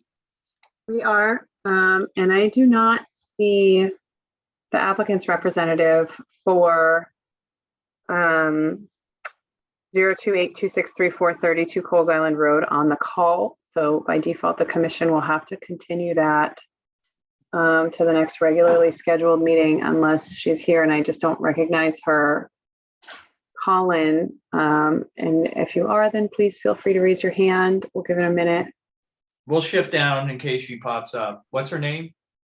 Abby Manzi, but I don't see her Okay. right now. Why don't we move on to the other Marble Road extensions and we'll circle back, see if she's here at the end. Okay. Point of record, Bill's back. Thank you, Bill. Welcome back. All right. We're up to extension 28-2422, 29 and 34 Marble Road, Lichtenstein, Barney Lichtenstein applicant. Hello. Hello, sir. Thank you. And Bill Manuel, it's good to see you. Bill had originally done the survey. Name and address for the record, sir? Oh, Marnie Lichtenstein, where I live or the address in Gloucester? It doesn't really matter. Where you live is ideal. 4412 Finley Avenue, number 2, Los Angeles, California, 90027. Okay, and reason for the extension? I wrote about a 1-minute statement, if I could make it. It's easier for me to read it. Sure. If I could, thank you. I'll start the clock. Okay. I'm on. Again, my apologies for misunderstanding earlier when I thought you were. No worries, no worries. It's a busy Okay. night. My mother suffered a severe stroke in 2013. I was assigned POA and I developed the property to potentially pay for her nursing home care. The equity of her home paid for her care there, and her health deteriorated. And she went on hospice at one point. And I was advised not to sell the property on Marble Road until her home equity ran out, which it did just prior to her death. As it turned out, sorry? Oh, no, I just saw her, just unfortunate for. Oh, thank you. Yeah, well, she died in March of 2018, and it took 3.5 years after that to settle the estate, which was not finalized until just this past November 23rd, 2021, in part due to the pandemic, which stalled action in the Middlesex court for over a year. I was advised by the estate attorney not to attempt selling the land until the estate was settled completely. In the meantime, I had a little work done on the land in terms of having Dan Ottenheimer work on an engineering plan that hadn't been completed, but it still needs a well dug, which could be quite expensive depending how deep it goes, and additional legal work regarding easements, trust funds, etc., since it involves 2 properties, which could also be very costly depending on how much work is needed. So due to past delays, due to the estate issues and the pandemic, and the future being uncertain as to how long the pandemic will last, especially if there's another lockdown, which could affect showing and marketing the land, and material costs for construction, which you may have heard have been soaring recently in part due to the pandemic, and hopefully will go down again at some point. The length of the construction, which could be interfered with if the pandemic gets worse again. I'm requesting a 3-year renewal of the approved plans to give me some leeway in case it takes longer for things to get back to normal. Okay, typically we really don't go 3 years just because we like to keep track of things and have people come back, but I don't know how other commissioners feel about it. 3 years can be a long time, a lot can happen. I'd be glad to come back every year and, give a statement every year as to how it's going, if that would help. It might. Commissioners, how do you feel about 3 years? Don't all jump at once. This is pretty unusual circumstances, Rob. I would concur. I would agree. Yeah, I don't have a problem with the 3 years. I mean, with everything that's going on, the existing circumstances, it doesn't seem like it's going to get resolved in a year. That's true. Adrian, anything to add? No, I think I agree with all of you. I have been working with Mr. Lichtenstein a little bit, and it's true the property hasn't actually seen any activity of any kind, and there is some extensive work to be done. So we would essentially be collecting a fee year over year from this applicant, knowing that they have at least 3 years of work to do ahead of them. So. Okay. Yeah, I would agree. This is unique. It's basically starting over. He lost the years and a whole lot of bad things. So I'm fine with it as well. This is unique and deserves 3 years. Basically, like I said, just starting over. So with that, and Joe, do you want to put a motion, or is Sure. this Commissioner Jackson moves to approve a 3-year extension for 29 and 34 Marble Road, EXT 0282422. Gradwall seconds. The roll call, Commissioner Cook. Commissioner Gradwall. Yes. Commissioner Sargent. Yes. Co-Chair Mangala. Yes. And Co-Chairwoman Jackson. Yes. Thank you. now? Do we just vote on only one? We're going to do the other now. Yeah, there's the same circumstances, yes. Okay. You want to move that one, Joe? Okay. Commissioner Jackson moves to approve extension 0282486 at 29 Marble Road for 3 years. Okay, Gradwell seconds. Commissioner Cook, Yes. Commissioner Gradwell, Yes. Commissioner Sargent, Yes. Co-Chairman Gullah, Yes. and Co-Chairwoman Jackson. Yes. Thank you. Okay, so you're all set. Sorry for your Okay. troubles. All right. Well, thank you very much. Appreciate it. Okay, next up is, assuming Abby has not come back for 32 Coles Island Road, we'll move on to 2 certificates of compliance, RCOC 28-2756 and RCOC 28-2730. I guess we just got to move to approve these 8. Are these all set? Yes, I got a chance to go out to Sunset Point Road because one of the abutters, if you'll recall, is a house that actually did go up on piers. I think it's number 13 Sunset Point Road. And their abutter on the opposite side of that is in a very small cottage, and they had some concerns about the roadway and where it was located on the permit plan and where they were locating it. They were hoping to move it. So in fact, I actually spent a good deal of time out at Sunset Point Road. That project is very much complete. And 528 Washington Street also has satisfied the requirements of the order of conditions. That was a pier project, or dock and float system, excuse me. Okay. Want to move those in, Joe, to approve? Certainly. Commissioner Jackson moves to approve RCOC 0282756 at 548 Washington Street and RCOC 0282730 at 15 Sunset Point Road. And Gradwell seconds. A roll call, Commissioner Cook, Yes. Commissioner Gradwell, Yes. Commissioner Sargent, Yes. Co-Chairman Gullah, Yes. and Co-Chairwoman Jackson. Yes. Thank you. Okay, so anybody showing up for 32 Coles? No, I have no one for 32 Coles Island right now. Do we need them, do you think, for this? I would like to talk to them. That is actually Okay. a big project. It's a, they were essentially building an arboretum out there. Okay. So I'm That's curious fine. to know what's going on. Understood. So the only other thing is just to confirm, I guess this might be a sidewalk to the property off Atlantic and a sidewalk over at the park. Yep. And then a meeting potentially for the commission, an executive, not executive meeting. What do you call it? What we're gonna have Administrative. administrative meeting, February 3rd, hopefully. February 3rd. Gradwell checked his calendar. That night's fine. Okay. Bill's free that night. Okay, I'll have to check. I think I'm fine. okay.